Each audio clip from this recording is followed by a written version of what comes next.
Very good day to everyone gathered here. We are going to present a video of internal limiting membrane peeling as a last resort in a case of refractory diabetic macular edema. 66-year-old male, a known diabetic and hypertensive for the past 10 years, presented to us with complaints of progressive painless visual loss for the past 1 year. He gave history of cataract extraction with intraocular lens surgery done 8 years ago in the left eye. No other history was significant. On examination, his best corrected visual acuity in the right eye was 3/60 NAR, left eye was 6/6 N6. Anterior segment in the right eye revealed a grade 3 nuclear sclerosis with dense posterior subcapsular cataract and left eye pseudophakia. Fundus in the right eye was hazy due to cataract and left eye was moderate non-proliferative diabetic retinopathy with no CSME. Patient underwent an uneventful right eye phacoemulsification with foldable intraocular lens implantation on 22/6/2013. On post-op day 3, the visual acuity was 3/60 NAR. Autorefractometer showed a -0.5 spherical with -0.5 cylinder at 90 axis verified by keratometer.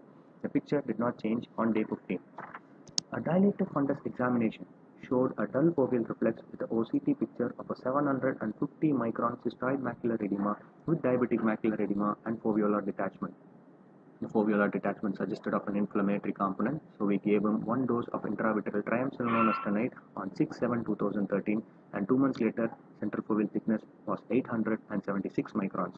In case of a postoperative macular edema in a diabetic, the VEGF component, apart from the inflammatory component, can give rise to a situation of unresolving macular edema.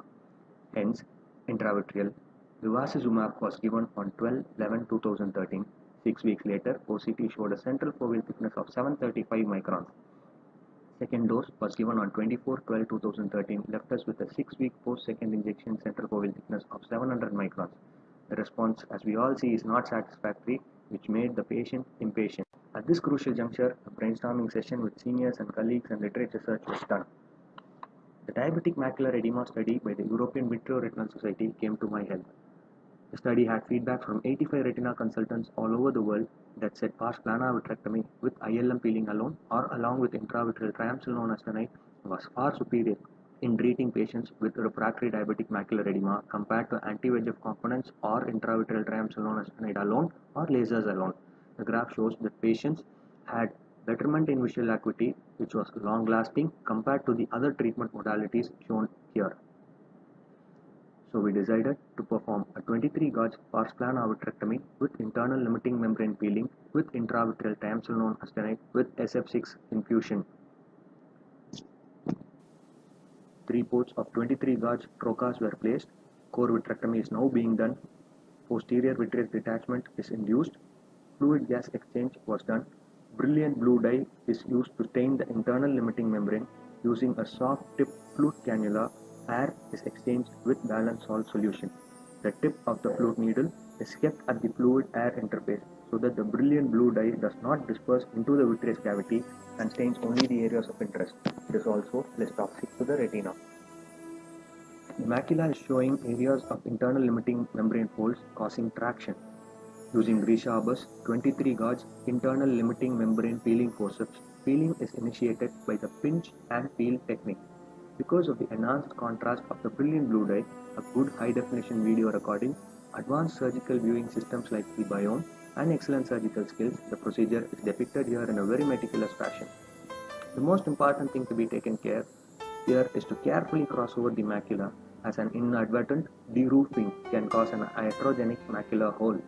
In case of a diabetic macular edema, the internal limiting membrane is diseased and fragile. The underlying macula has numerous soft cystic spaces which make the peeling procedure difficult. The peeling cannot be done in one go, unlike other retinal surgeries where it is the normal internal limiting membrane that is being peeled off. One other important thing is the size of the internal limiting membrane that has to be peeled off. It need not be as large as done in case of a macular hole. Once adequate quantity has been peeled off, the surgeon has to cross-check if any more additional peeling is required. We are also able to see the absence of the macular holes.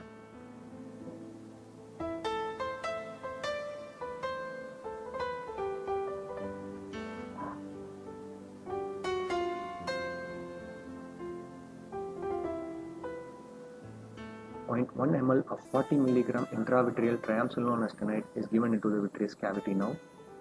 Fluid gas exchange is being done using a 23 gauge blunt hard tip flute needle, and the fluid gas interface can be very well differentiated here. Make sure to have a very dry retina, and then SF6 gas is infused to provide a tamponade effect, thus to restore the normal macular anatomy. This particular step is done as per the surgeon's choice and not a mandatory one.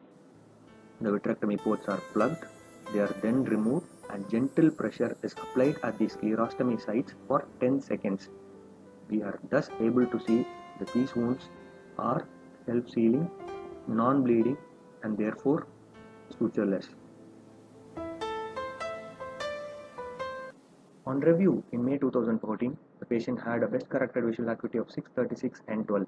Fundus and macula revealed a well-resolved macular edema, and the patient was on topical nepafenac and lubricants for 3 months, and in the last review during Jan 2015, patient remained a status quo.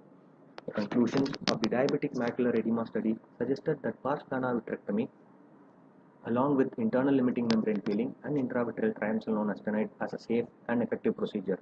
It also helps achieve a good, long-lasting anatomical and functional improvement. These were proved right in our case also. Consistent follow-up is mandatory. Don't give up, as our case started improving in best corrected visual acuity after 4 months post-op. The ideal choice of technique, patient selection, proper counseling, good literature sense, combined with surgical skills will always provide better results more often than not.